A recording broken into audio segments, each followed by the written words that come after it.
Okay, so Nationals breakdown. Talking a little bit briefly about the strategy at play here as we start to work through this video. Shooting iron sights in general, right? Like things slow down a lot compared to shooting a dot. And this is one of those things that most people are just going to have to take my word for it because they're never really going to try it seriously. It's just not, it's kind of a lost art these days.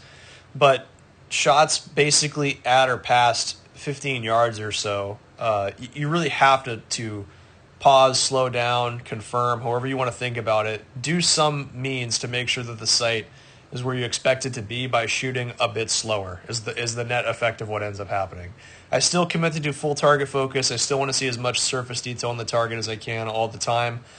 Sometimes I find my eye will get drawn back to the sight to see it clear. That's not usually intentional. It's just something that I try to be non-judgmental about when it happens.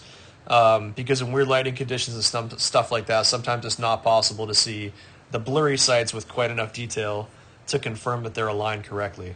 But the net effect of all that is you shoot slower, right? Like with the dot, the feedback is so clear, you can clatter across targets and nothing bad ever happens as far as your ability to call shots. So with irons, if there's any small issue with your fundamentals, which happens all the time, you just don't know. You can have huge problems if you shoot at just based on pace or by feel, in a way that with a dot, you would just intuitively steer the sight back to the correct spot or notice that the dot is behaving weirdly and fix the problem on the fly. So strategically, with this whole match, I'm trying to shoot faster than everyone else is going to. I know that I can move faster. I know that I can shoot faster than the rest of the field in the case of this match. And I'm trying to capitalize on that aggression so that if I'm shooting 100 or 104% of my theoretical capacity, if I make a small error and anticipate that, I'm able to, fall down to 90 or 80% or whatever of my capacity and still be competitive in the scores. Maybe not win every stage, but still be competitive. But by shooting defensively and carefully and just trying to not lose, it's not possible to really shoot to your potential or past your potential and therefore ever really build a lead when you're shooting against people that are as good as you are. So in a lot of cases on the easier stages, you're going to see me shooting pretty aggressively and really fast, trying to be just responsible enough to not need extra shots in most cases, but otherwise taking every movement and strategic speed option that I possibly can. All right, guys, it's happening. Production Nationals, Factory Gun Nationals breakdown video starting now. This first stage was pretty unremarkable in terms of things to observe. Basically, you're shooting a bunch of stuff that's 20 yards away, have to reload across the front. Did not love the first shot off the grip there. A pickup shot on these plates, but, you shoot at half a dozen U.S. poppers at 20 yards. They're missing is a possibility with iron sights, so not that mad about that. And then the biggest problem on this stage right here is on this target right here, the last paper in this array. I dragged a delta deep on the left side of this target on the way off, and you can see how much I throw my hip into this target to get my gun off the target. Right, now it's not to say that caused that issue, but I can tell you it was barely on there, and that happened right at that moment, so it's probably got something to do with it. Luckily, that didn't end up biting me through the whole rest of the match, but that's kind of a scary thing to have a close-edge delta on the very first stage. So these short little speed shoots, there's two different little stand and shoot speed shoots here that have targets at 10 or 15 yards. The strategy with these, you just have to take kind of a hardline approach and say, what can I do to get decent points in a decent time? And not just shoot at these steel and try to hope or pray that I get a good result, but what can I do to net like a 90% finish, so to speak, on the first attempt, because that's all you've got. So I'm shooting very boring approach on this. Like I'm truly shooting all the shots reactive. Just hit the steel the first time. Be patient. Like don't try to jam the gun from spot to spot. Really, there's nothing special about this at all. Nothing to it, in all honesty. It'll be the same thing on the next one. In this case, you have to shoot one of these arrays stronghand. I shot the paper freestyle. Reload and knock him down. Right, that obviously ended up being a very good result because not a lot of people were able to hit those 10 or 20 yard, I don't remember what they were, 15 or so yard mini poppers with one hand first go. but literally just wait till I see the actual shape of the sight in the middle of the popper and prep through the trigger on all 4 of those, and they go straight down. And that is the essence of the strategy for small speed shoot stuff like this. Like, I'm not going to try to be a hero or shoot above or below my ability. The real core skill that top guys have, in my opinion, on stuff like this is they know their ability better than other people, and they don't try to under or overperform relative to what they know they can do. This stage was a little 4-position retro stage. There's not much to this one. Practice 1 target. Run hard as hell. Patient on the partial here in this position on the side.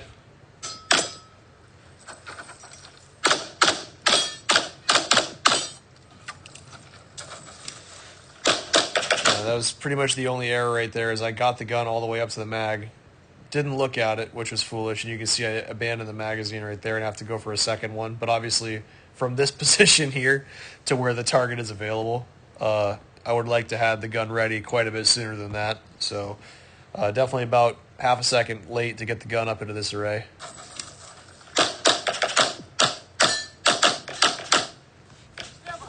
This stage really annoyed me just because of silly amateur mistakes. So into this position here, like, number one, just right from the jump, like, what is this exit? Like, that's, oh yeah, let me wobble out and then step out as opposed to drop step out, and there's just no power from here to there. And then extra shot, missing this popper, and then run over. Oh crap! Realize I have to reload in this area, so that I'm late to have the gun up. Miss this first pass. Not confident in the second pass. And yeah, just slop. And then pick. This stage required you to shoot 4 rounds on each, and these flapper targets, these appearing targets, and you start unloaded. And the only thing I'd say that got a little wacky here is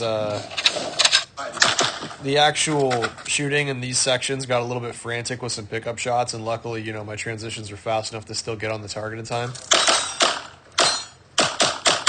As you can hear, a pickup shot there, then transition over, move out, stack, load off the table. And I actually, on that one, what happened there was I basically, you can imagine, the big popper is like right here. It's already fallen now. And I hit it 1, 2, I hit 3 shots, like kind of like pushing down the popper as I tried to pick up this smaller popper on the right there before the dwell. But I basically hit the same popper 3 times. That's what you're hearing there. So that got a little messy right there for sure. Ultimately didn't bite me because, you know, everything was quick enough to cover it up, but that's a little sloppy, I would say. This stage was decently well executed in my opinion, except for the extra on the swinger. I didn't like any of the plans that were available. A lot of people were stepping in and running left first and then taking the whole stage in one direction, or even, you know, working to this right corner and finishing up here for the swinger.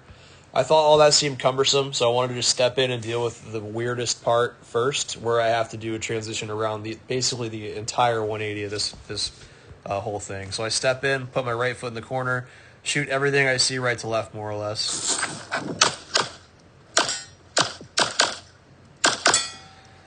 And you see the extra shot there. The poor shooting on this back target causes me to be just a half second behind on the swinger, because I really needed to go basically 1, 2, and I only was able to get a shot on it as it went away.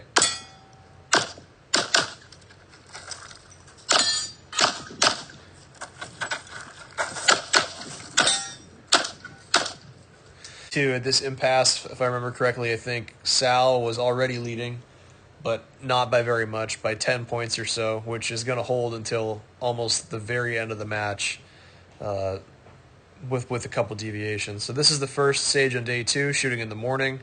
There wasn't much to this stage execution-wise.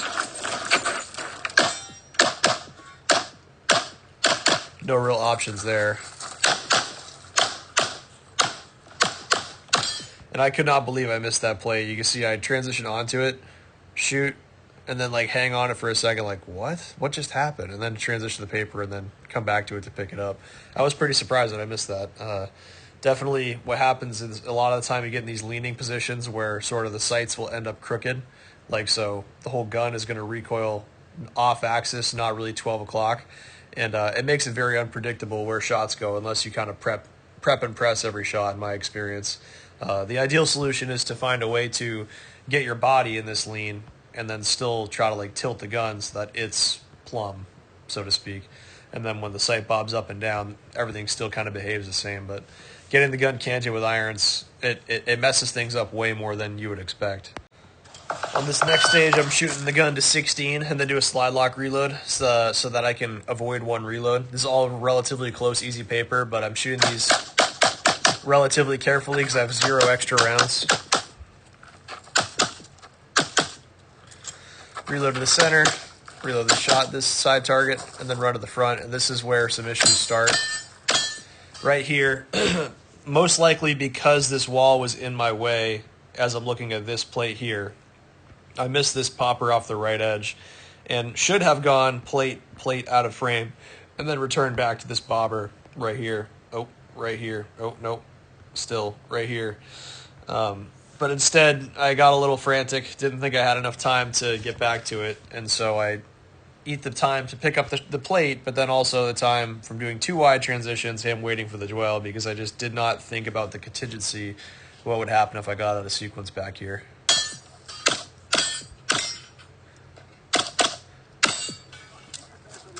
Yeah, not good. That was pretty frustrating. So this stage is a pretty good example of the strategic stuff I was talking about a little bit in the beginning, where basically on every transition entry, the gun is up early. I'm trying to crack those first couple rounds off on each target up to a half second or 3/4 of a second earlier than a lot of the other people I'm competing against would be willing to, with the knowledge that there's like a 25 or 30% risk that I'm going to drop a Charlie on those shots. But if you run the math on that in most hit factor scenarios, that ends up working to your benefit by a lot, as long as you can actually guarantee that the percentages will be there. So in every position here, we're going to watch and see what the gun is doing and where the gun is at when I go. In terms of the shooting pacing, shooting slowly enough that I don't need a lot of extra shots in these plates in this first array because I don't have many extra rounds. Distinct pause there and there. Gun up. Reload, gun up, gun up. And I think this will be the last stage that I do for this video, and I'll break out the last day into another one. This was by far my worst stage of the match, and it'll be very clear why at the end.